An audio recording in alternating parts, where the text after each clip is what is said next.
मुझको सदा ही देखो, क्या से क्या बनाते हो, हर पल यही मैं सोचूं, हर पल यही मैं सोचूं। मन आंगन में अब तो बाबा, मन आंगन में अब तो बाबा, खुशियों के नाचे मोर, खुशियों के नाचे मोर। स्नेह प्यार की तुझसे बाबा, बांधी है जीवन डोर, बांधी है जीवन डोर।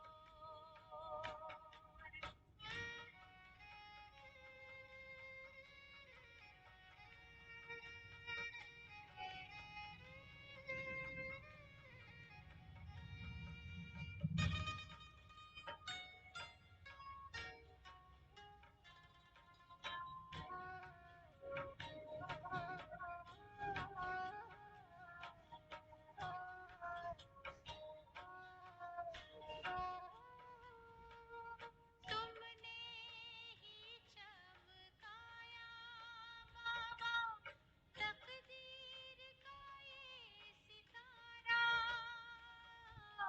नाज करूं मैं भाग्य पे अपने, पाके तेरा सहारा,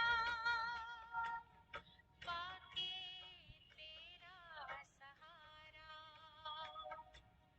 तेरी निगाहों में हमने देखी, तेरी निगाहों में हमने देखी, स्वर्णिम युग की भोर, स्वर्णिम युग की भोर।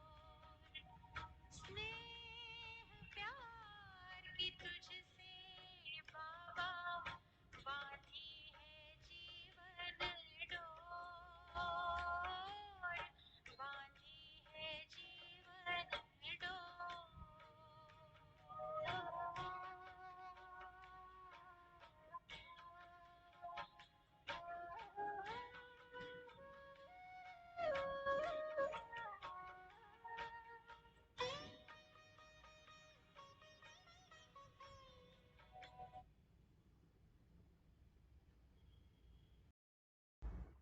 ओम शांति।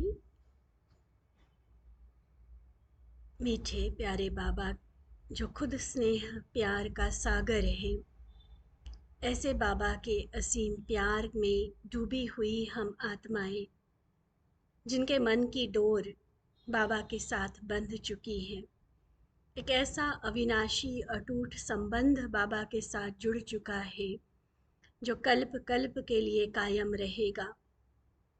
ऐसे अविनाशी प्यार के हकदार, परमात्मा प्यार के पात्र हम सभी आत्माएं प्रतिदिन बाबा के प्यार की वर्षा अनुभव करते हैं, बाबा के मुरली के महावाक्यों के द्वारा।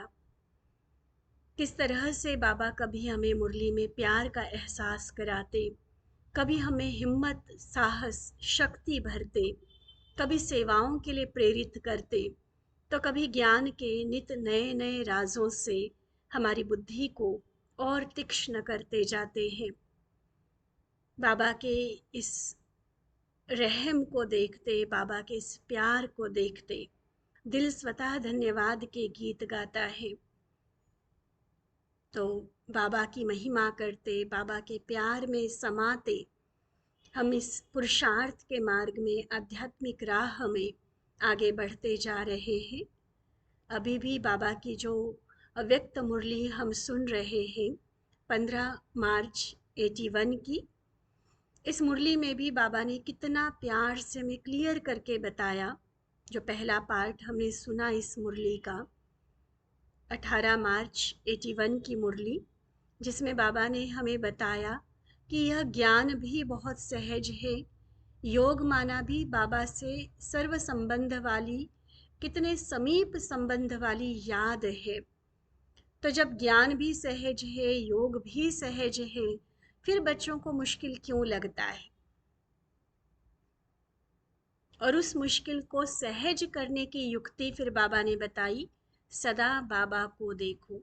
बातों के विस्तार में नहीं जाओ, क्योंकि या तो बातें होंगी या बाप होगा। तो बाप को देखो, बाप को फॉलो करो। और दूसरी बात बाबा ने कही कि अपने आप को बिजी रखो।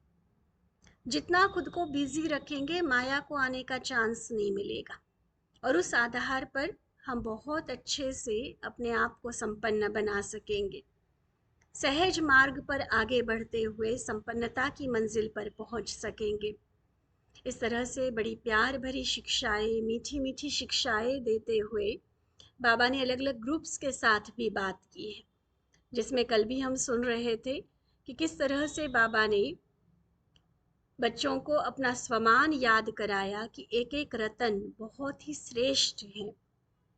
परम पिता ने जिनको सिलेक्ट किया, सारे संसार की करोड़ों आत्माओं के बीच में से, तो वह आत्माएं बिना श्रेष्ठता, बिना विशेषता के ये हो ही नहीं सकता। जैसे बाबा ने रेसिपी का एग्जाम्पल दिया, पहाड़ उठाने का यादगार सुनाया, तो सब अपनी अपनी रीति से महारथी है। हर एक का बाबा की नज़रों में विशेष से भी विशेष महत्व है।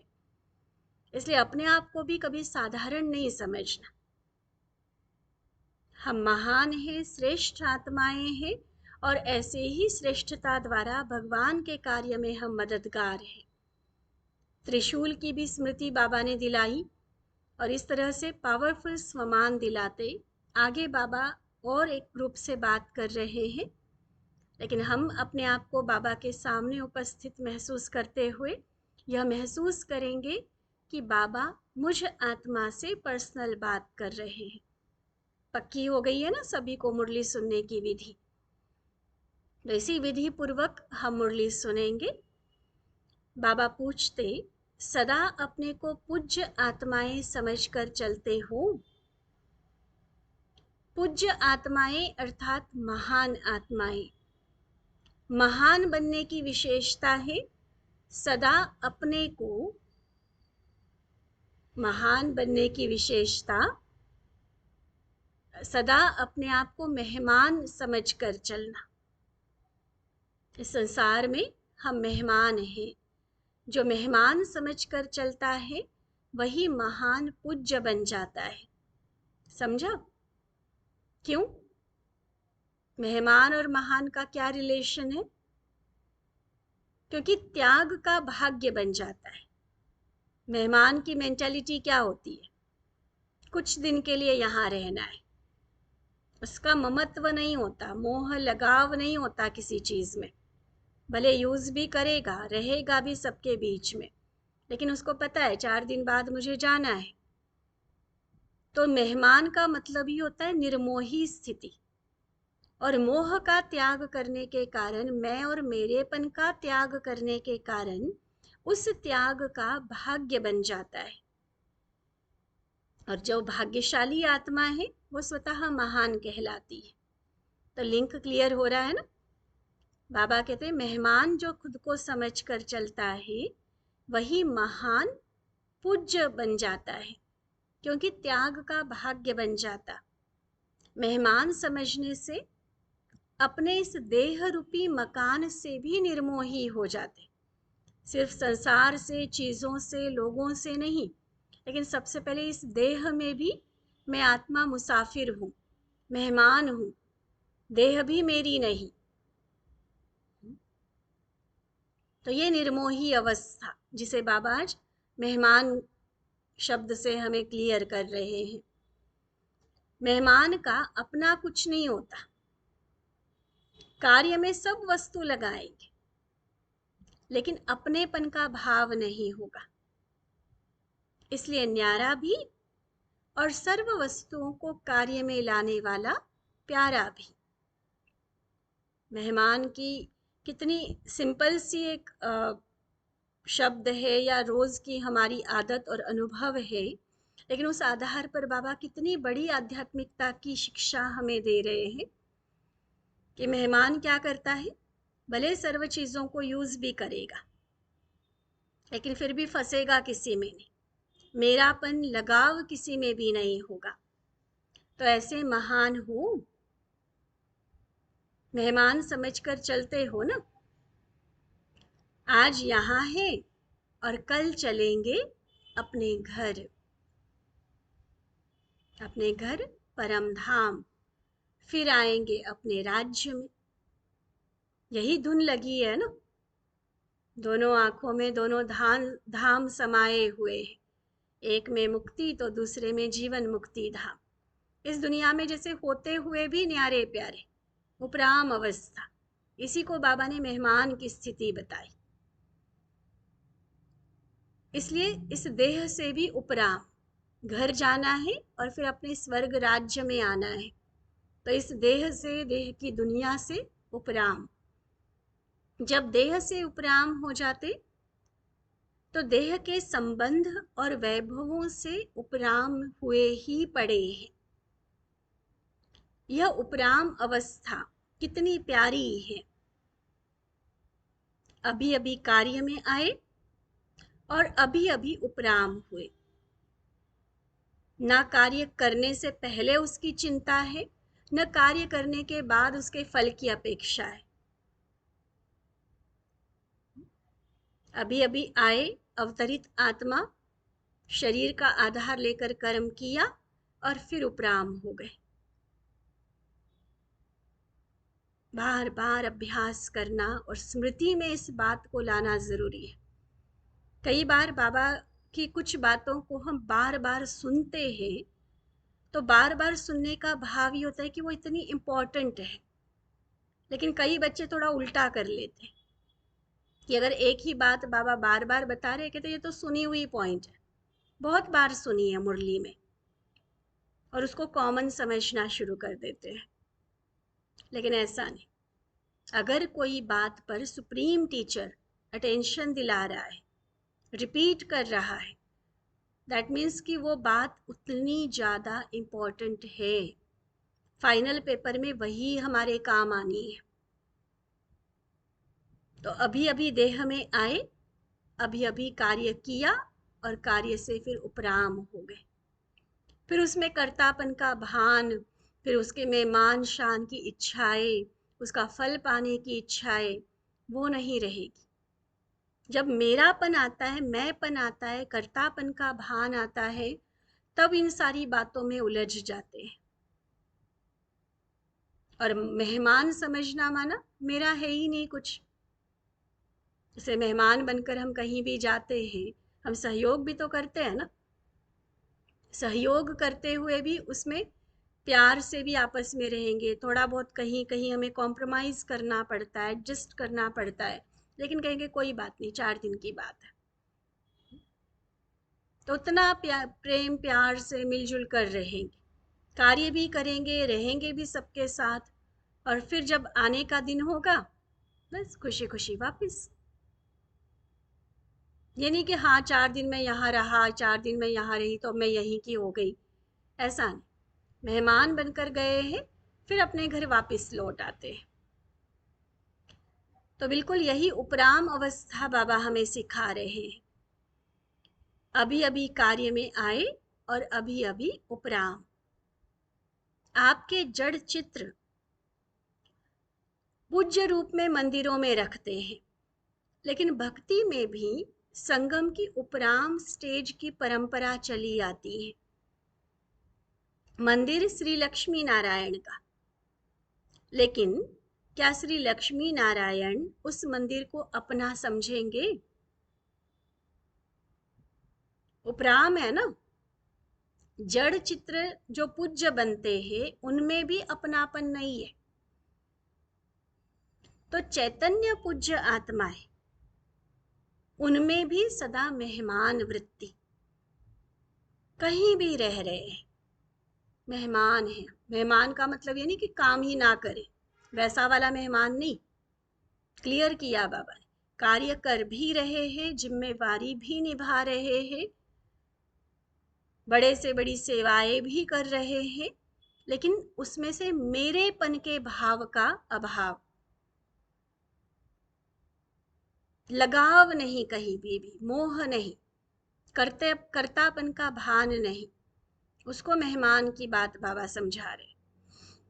तो जितनी मेहमान की वृत्ति रहेगी, उतनी प्रवृत्ति श्रेष्ठ और ऊंच रहेगी। चाहे सेंटर पर रहते, चाहे गृहस्थ में, प्रवृत्ति में रहते। क्या समझा रहे बाबा? मेहमान बन के रहो। चाहे लंदन निवासी कहे, भारत निवासी कहे, लेकिन है सब मेहमान। आज यहाँ है, कल वहाँ होंगे। या ज्यादा देर रहना है इस पुरानी दुनिया में? आज और कल की बात है ना। इन दो शब्दों में सारा चक्र बुद्धि में आ जाता है। तो ऐसी महान आत्माएं, पूज्य आत्माएं हो ना। बच्चों का निश्चय और उमंग बहुत अच्छा है। कमजोर आत्माएं नहीं है। विघ्न आया और पार किया, बकरियां नहीं है। अर्थात मैं, सब शेरनियां हैं। बकरीपन अर्थात मैंपन खत्म। जानकी दादी बाबा की इस पॉइंट को बहुत बताया करते थे कि बकरियां थोड़ी ही हो, मैं सारा दिन करते रहना। नहीं, शेरनी शक्तियां, शेरनी शक्तियां। खूब उमंग उत्साह, सेवाएं हम कर रहे हैं, हिम्मत है, ताकत है, हर तरह की जिम्मेवारी उठाने का बल है। तो ये शेरनी शक्ति। लेकिन ये सब कुछ करते हुए मैं बिल्कुल नहीं, उसमें मेरापन बिल्कुल नहीं। जहां मैं और मेरापन आ गया, वो शेर से बकरी बन गए। अब खुद देख लेना क्या बनना पसंद है। बकरियां तो वैसे सतयुग में भी नहीं होती है। तो शेरनी बनना है या बकरियां बनना है? बाबा तो सबको शेरनी शक्ति देखता है। तो शक्ति सेना का झंडा अच्छा बुलंद है। एक एक शक्ति सर्वशक्तिमान बाप को प्रत्यक्ष करने वाली है। बकरियां नहीं करेंगी प्रत्यक्ष बाबा को, शेरनी शक्तियां भगवान को प्रत्यक्ष करेगी। दुनिया वंडर खाएगी कि ऐसी महान शक्ति सारे संसार को बदल कर रख देने की इनमें कहां से आई। न सिर्फ इन्होंने खुद अपने जीवन को अच्छा बनाया, लेकिन सारे संसार का उद्धार कर रही है, सबको नई दिशा दे रही है, नए आयाम प्रस्थापित कर रही है, नई दुनिया की रीति रस्में बनाए जा रही है। कौन है वो देवियां, कौन है ये शक्तियां? और ऐसी शक्तियों की प्रत्यक्षता के आधार पे ही सर्वशक्तिमान प्रत्यक्ष होगा। आता है वो विजन सामने। पहले भी कई मुरलियों में हम सुन चुके हैं बाबा के अंतिम समय का वो विजन, प्रत्यक्षता का जब बाबा बताते हैं, सुनते हुए ही अंदर इतना उमंग आना चाहिए कि वो हम हैं भगवान को प्रत्यक्ष करने वाले। वो हमारा जीवन होगा जिसको देखकर लोग प्रभु की महिमा गाएंगे। अहो प्रभु तेरी लीला अपरंपार, वाह वाह के गीत गाएंगे हमारे जीवन को देखते। तो वो शिव शक्ति, शेरनी शक्ति मैं हूं। एक एक शक्ति सर्वशक्तिमान बाप को प्रत्यक्ष करने वाली है। जब शक्ति सेना मैदान में आ जाएगी, तब जय जयकार होगी। पहले जय जयकार का नारा कहाँ बजेगा? ये भी बाबा का सामने वाले ग्रुप को मोटिवेट करने का तरीका होता है। बताओ, बाबा के सबसे पहले प्रत्यक्षता कौन करेगा? लंदन करेगा, अमेरिका करेगा, कौन करेगा? तो सब में उमंग आता है, हाँ बाबा हम करेंगे, हम करेंगे। एक पॉजिटिव कंपटीशन हो जाता है ना इसमें। तो इसमें भी बहुत अच्छी सेवा समाई हुई होती है। बाबा के हर शब्द में गहरे राज है, बच्चों के लिए प्यार है, ताकत है। आगे बाबा कहते, बाप दादा ऐसे स्नेही बच्चों को सदा अमृत वेले मुबारक देते रहते। वाह मेरे बच्चे वाह। ऐसी शक्ति से ना जो बाबा को प्रत्यक्ष करे, तो क्यों नहीं बाबा भी वाह वाह के गीत गाएगा उनके लिए। सुना, तो ये गीत गाते हैं बाबा। गीत सुनने में आता है, या जब बाबा ने अभी बताया तो समझा कि हाँ ठीक है गाते होंगे। जब बैठते हैं बाबा के सामने योग में, या कई कर्म करते चलते फिरते हम बाबा के गीत गाए, हम बाबा के प्यार भरी स्मृति में रहे, उसकी महिमा करें, वो एक बात है। लेकिन क्या ये फील होता है कि बाबा भी मुझे देख रहा है, और मुझे देख देख के बाबा भी बड़ा खुश हो रहा है। मेरी सेवाओं को, मेरे पुरुषार्थ को देखते बाबा भी मेरे लिए वाह वाह के पुष्पों की वर्षा कर रहा है। होता है अनुभव ऐसा? यही पूछ रहे हैं ना बाबा कि क्या वो वाह वाह का गीत सुनने में आता है? ये शरीर के कानों से सुनने वाली बात नहीं है, ये अंदर की फीलिंग होती है। जैसे किसी दिन हम किसी मर्यादा को तोड़ दें ना, और फिर बाबा के सामने जाकर बैठ जाए, तो बाबा का चेहरा ना, गुस्सा तो नहीं कहेंगे बट थोड़ा सा सीरियस लगेगा। और वही कोई सेवा कर रहे, श्रीमत अनुसार चल रहे, भले किसी विकराल परिस्थिति का सामना भी करना पड़ रहा है, लेकिन हम डटे हुए हैं, कर रहे हैं कोशिश अपनी तरफ से, अच्छे से लगे हुए श्रीमत के आधार पर। ऐसा लगता है कि इतनी दुआएं बरस रही है बाबा की, इतना प्यार बरस रहा है, और यही जो अंदर की फीलिंग है, इसी को बाबा ने कहा वाह वाह के गीत जैसे सुनाई देंगे, कि बाबा को भी मेरे पर नाज है, ऐसी मैं श्रेष्ठ आत्मा। तो सुनाई देता है, देखना आपने अपने आप। ऐसा नहीं कि बाबा गाता तो होगा मुझे नहीं सुनाई देता, तो कान चेक करने पड़ेंगे। नहीं, बाबा अगर गाएगा तो जरूर सुनाई देगा, लेकिन गाएगा किसके लिए ये भी देखना। फिर आगे बाबा कहते, यह लंदन की सेवा श्रृंगार है। जैसे वहाँ म्यूजियम में रानी का श्रृंगार रखा है ना, वैसे बाप दादा के भी म्यूजियम में आप टीचर्स बाप दादा की सेवा के श्रृंगार हो, सदा महान और सदा निर्माण। यही विशेषता स्वयं को भी महान बनाती है और सेवा को भी महान बनाती है। अंडरलाइन करना बाबा की आज की पॉइंट को। क्या कहा? एक बैलेंस सिखाया बाबा ने, सदा महान, स्वमान की स्मृति के आधार से एकदम महान, टॉप की स्थिति हमारी, हमारे जैसा कोई है ही नहीं। और जब सेवाओं में आते हैं, आपसी संबंधों में आते, तो कंप्लीट निर्माण, निरहंकारी, एकदम सेवाधारी के भाव से सेवा करने वाले, छोटों को भी, बड़ों को भी, साथियों को भी, सबको रिगार्ड देकर चलने वाले। ये नहीं कि मुझे मान मिले, मुझे पूछा जाए, मेरी खातिरी हो, नहीं, कंप्लीट निर्माण अवस्था में महान, जैसे सबके पूज्य, पूर्वज, सर्वश्रेष्ठ आत्माएं, मास्टर परमात्मा, कितने बड़े बड़े टाइटल्स बाबा ने दिए। तो ये बैलेंस, स्थिति में महान और सेवा करते, कर्म संबंध में आते निर्माण। तो ऐसे क्या होगा? ये बैलेंस रखने से स्थिति भी महान बनेगी और सेवा भी महान होती जाएगी। बहुत अच्छी क्वालिटी सेवाएं होती जाएंगी ऐसी आत्माओं से। संस्कार मिलाने में तो होशियार हो ना। जैसे स्थूल में अगर किसको हाथ पांव नहीं चलाने आते, तो दूसरे साथी क्या करते हैं? हाथ में हाथ मिलाकर साथ दे करके उनको भी सिखा देते हैं। डांस करते, रास करते स्थूल रूप में, तो कोई कहता नहीं आता, मुझे नहीं आता, वो अगर बैठना भी चाहेगा तो भी उसको खींच खींच कर ले आएंगे, कोई बात नहीं, जैसे हम कर रहे हैं ऐसे करो, हाथ पकड़ के भी करवाएंगे उनसे। स्थूल रूप में करते हैं ना ऐसा। तो ऐसे बाबा कहते यहाँ भी आप क्या करती हो? यहाँ स्थूल डांस की बात नहीं, यहाँ संस्कार मिलन की रास है। तो कोई अगर नहीं भी मिलजुल कर चलना चाह रहा है, तो भी बाबा कहते आगे बढ़, सहयोगी बन, सहयोग का हाथ दे।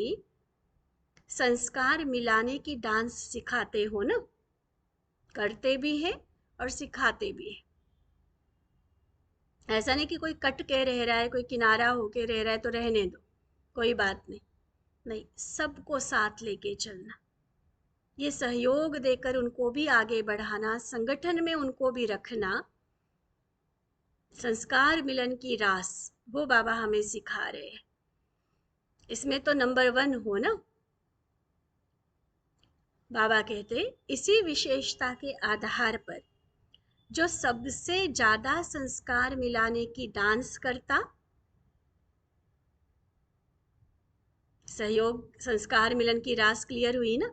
अब सुनना उसकी रिजल्ट क्या होगी। ये जो संस्कार मिलाने की विशेषता है, इसी विशेषता के आधार से जो सबसे ज्यादा संस्कार मिलाने की रास करता, डांस करता, वही फर्स्ट जन्म में श्री कृष्ण के साथ हाथ मिलाकर डांस करेगा। कौन कौन चाहता है करनी है श्री कृष्ण के साथ रास, या सिर्फ देखने वाले, दूर से तालियां बजाने वाले बनना है, बस उसकी वाह वाह करने वाले, जय जयकार करने वाले बनना है, या खुद उसके सखा सखी बनकर इतने क्लोज रिलेशन में उसके रहकर हाथ में हाथ लेकर उसके साथ रास करनी है। देखना सबके चेहरे खिल रहे होंगे सुनते हुए भी, हाँ हम तो रास करने वाले बनेंगे श्री कृष्ण के साथ। तो उसके लिए यहाँ पहले रास करनी होगी। जैसे कई बार जन्माष्टमी पर या अष्टमी पर हम करते हैं ना रास, तो बड़े दीदी कई बार कह देते हैं यहाँ रास नहीं करोगे तो श्री कृष्ण के साथ भी रास करने को नहीं मिलेगा। वो तो वैसे उस टाइम प्रोग्राम की रौनक और सब में उमंग भरने के लिए ये कहा जाता है, लेकिन वास्तव में सिर्फ स्थूल रास की बात नहीं है। वो तो चलो जैसा समय है, जैसा ओकेजन है, वैसा सभी मिलजुल कर चले तो बहुत अच्छा लगता है। लेकिन विशेष ये है संस्कार मिलन की रास, जिसमें समाने की शक्ति सबसे ज़्यादा इम्पोर्टेंट रोल निभाती है, कि सबके साथ मिलजुल कर, ऐसा नहीं कि मेरी पसंद जिसके साथ मिलती है बस वही ठीक है, थोड़ा भी मतभेद जहाँ होता है हम कट के रहने लगे, उनसे उनसे बात ही नहीं करनी, रूठ के रह जाना, कहीं और चले जाना, ये सारी चीज़ें खुद भी कहीं ढलना पड़ता, झुकना पड़ता, कहीं औरों को भी सेट करना पड़ता। तो संस्कार मिलाने की ये जो रास है, ये रास जो अभी करेगा वो श्री कृष्ण के साथ हाथ में हाथ मिलाकर रास करेगा। तो डांस करनी है ना, फिर एक्सप्लेन करके फिर पूछते बाबा करनी है डांस। संस्कारों की रास करेंगे तो श्री कृष्ण के साथ रास करेंगे। अब संस्कारों की कैसे करेंगे, तरीका भी सिखा रहे बाबा, ऐसे ही नहीं कि उपदेश देके छोड़ दिया। बाबा कहते संस्कारों को, बाबा कहते संस्कारों की रास मिलाने का सबसे सहज तरीका है स्वयं नम्र चित्त बन जाओ। दोनों ही अकड़े हुए तो काम नहीं चलेगा, चलो वो अकड़ा हुआ है, आप नरम बन जाओ, स्वयं नम्र चित्त बन जाओ और दूसरे को श्रेष्ठ सीट दे दो, उसको मान सम्मान दे के आगे बढ़ाओ। उनको सीट पर बिठाएंगे तो वो आपको स्वतः ही उतर कर बिठा देगा। आप सम्मान किसी और को दोगे तो वो स्वतः आपको भी सम्मान देगा। लेकिन अगर हम अकड़ के ही रहेंगे कि पहले वो ओम शांति करे, मुझे पहले वो हेलो करे, हाय करे, फिर हम करेंगे, पहले वो नमस्ते करे फिर हम नमस्ते करेंगे, पहले वो मुस्कुराए फिर हम मुस्कुराए, ऐसे नहीं। बाबा ने हमें लेने वाला थोड़ी सिखाया है, लेने वाला थोड़ी बनाना चाहता है बाबा हमें, हम तो देने वाले हैं। चाहे श्रेष्ठ सीट है, चाहे सम्मान है, प्यार है, स्वयं नम्र चित्त सेवाधारी बन जाओ और औरों को देते चलो। जो देता है वो स्वतः उसके पास वापस आता ही आता है।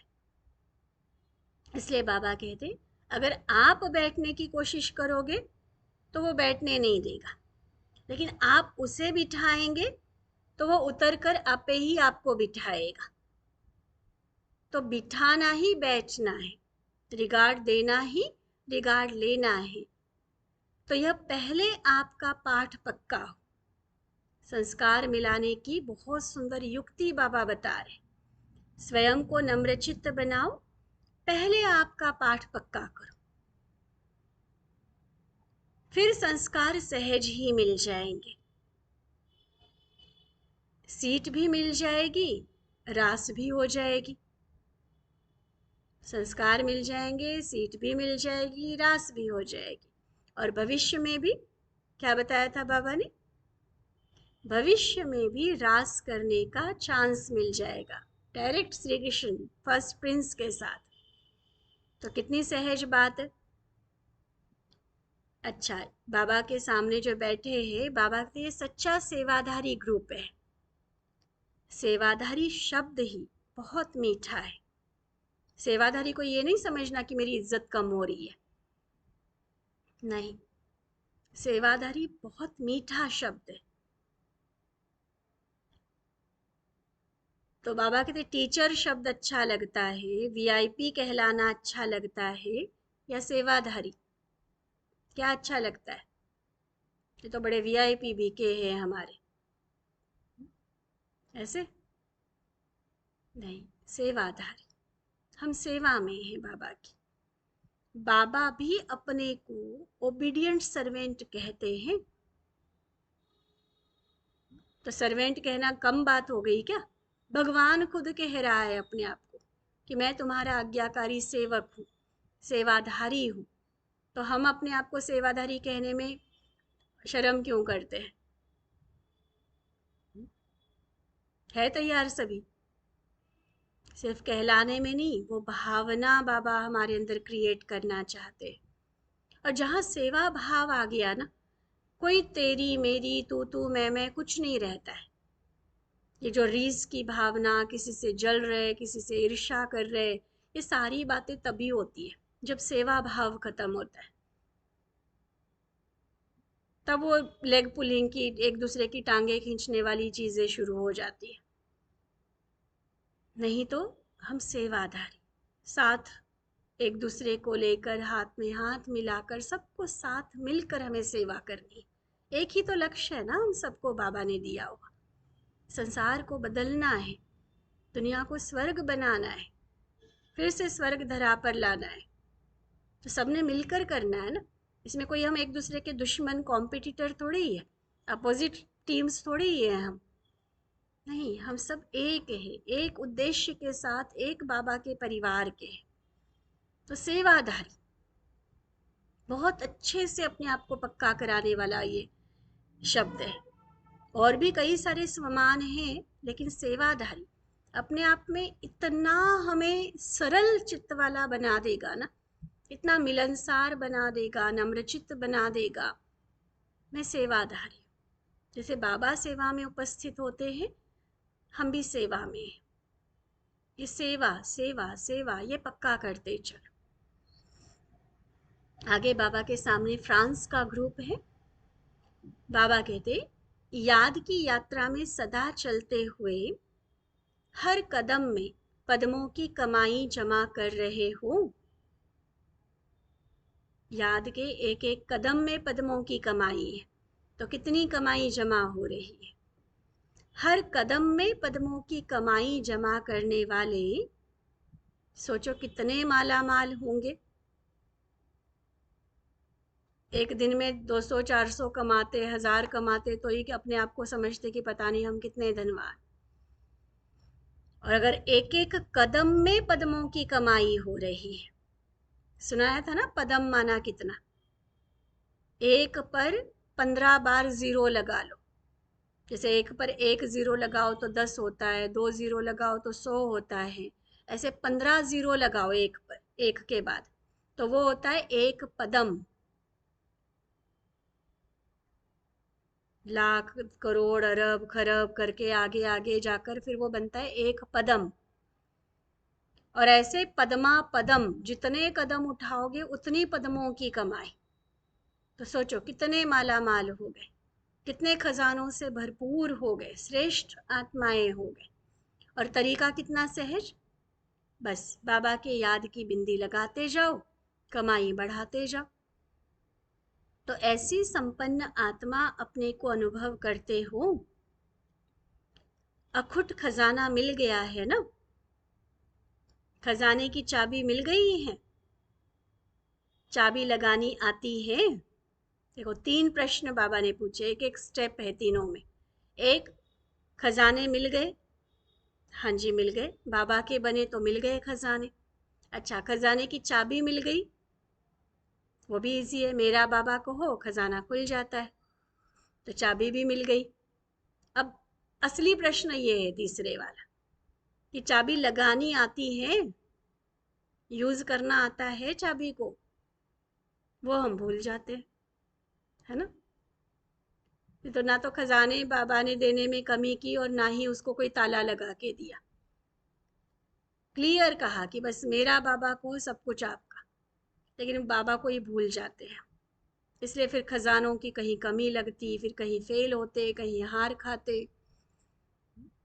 बाबा कहते कभी कभी चाबी लगाते लगाते अटक तो नहीं जाती, बहुत सहज चाबी है।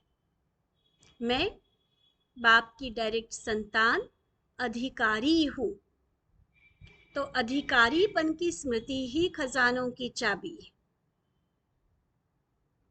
अधिकारी हूँ, ये स्मृति, यही खजानों की चाबी है। तो ये चाबी लगानी आती है। इस चाबी से जो खजाना जितना भी चाहिए वो ले सकते हो।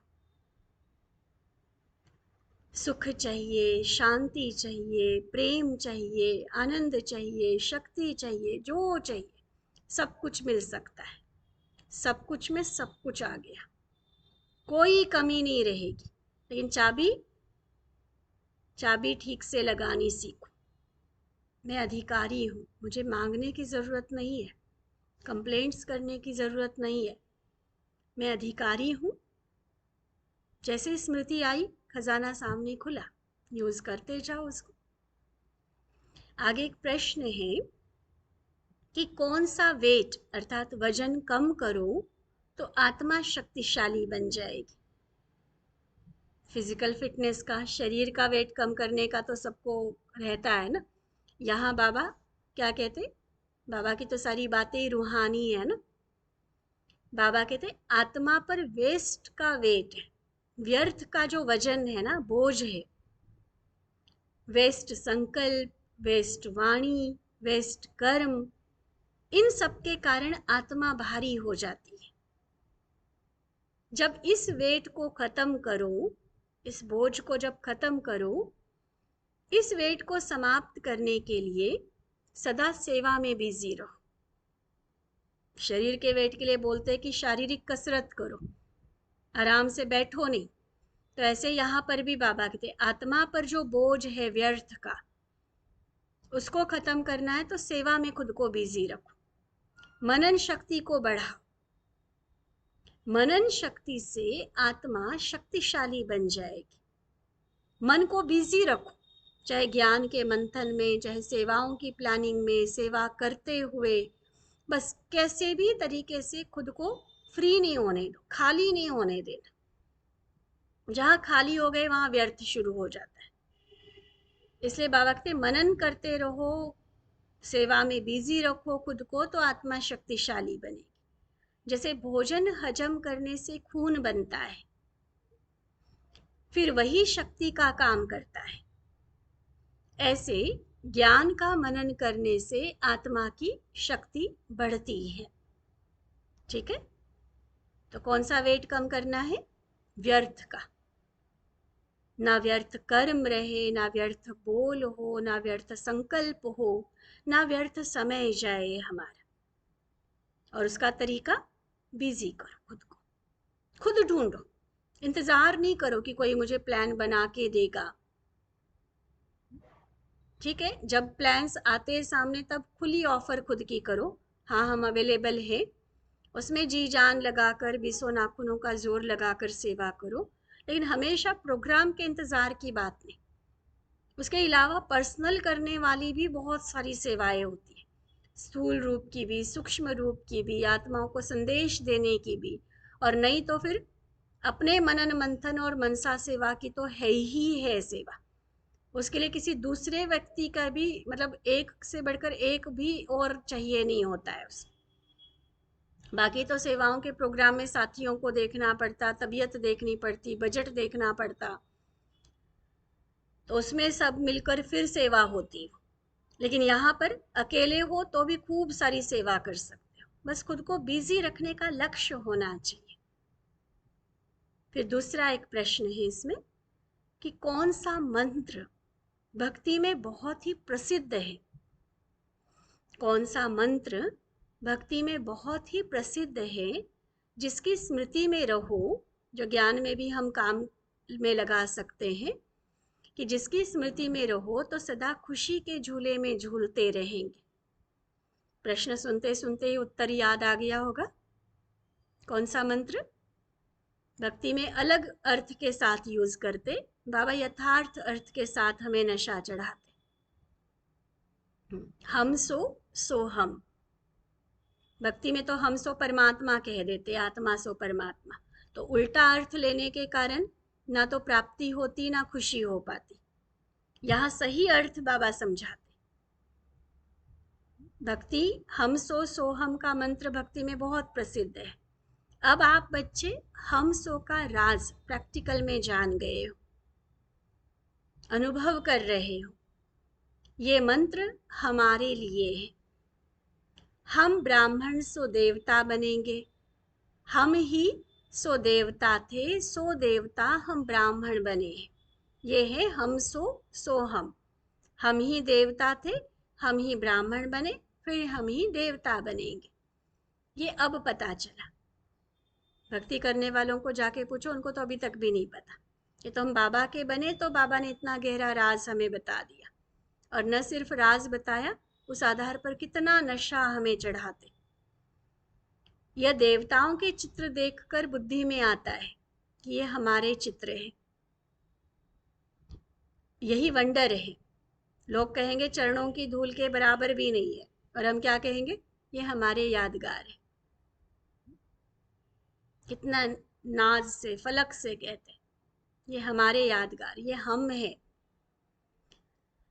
इसी स्मृति में रहो तो खुशी के झूले में सदा झूलते रहेंगे। ठीक है, तो खुशी के झूले में झूलने का युक्ति क्या है, ये मंत्र पक्का करो, हम सो हम।